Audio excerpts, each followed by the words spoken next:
GRTgaz assure une surveillance régulière du réseau, à minima mensuel, en utilisant des moyens aériens qui sont aujourd'hui des avions exploités par un prestataire de travail aérien avec lequel on a un contrat. GRTgaz s'intéresse à une solution de surveillance aérienne par drone.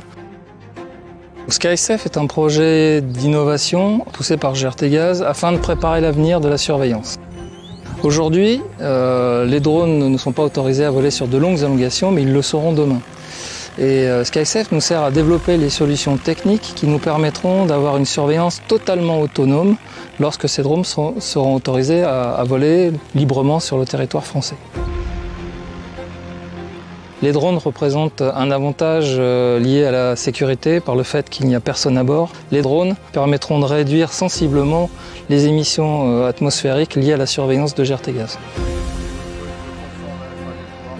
Le projet SkySafe se base sur un flux vidéo que l'on souhaite acquérir sur l'ensemble du corridor de surveillance de la canalisation et sur lequel nous voulons pouvoir implémenter une solution de recherche automatique de menaces par une reconnaissance de forme qui sera basée sur une intelligence artificielle, avec un retour en temps réel entre l'aéronef et le sol pour avoir les alertes délivrées directement au personnel GRTgaz qui se trouvera au sol lors de la surveillance.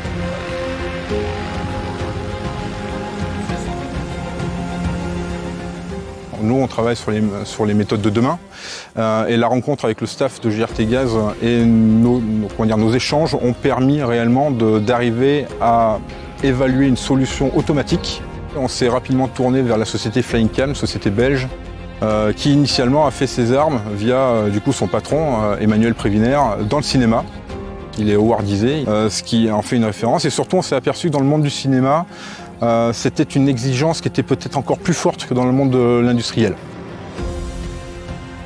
Les exigences du cinéma sont extrêmes. Qualité d'image, stabilité, ponctualité. Et c'est finalement les exigences que le domaine de l'industrie a besoin.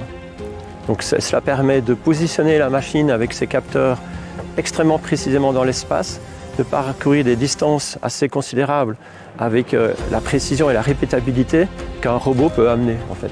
Et le cinéma avait ces mêmes exigences.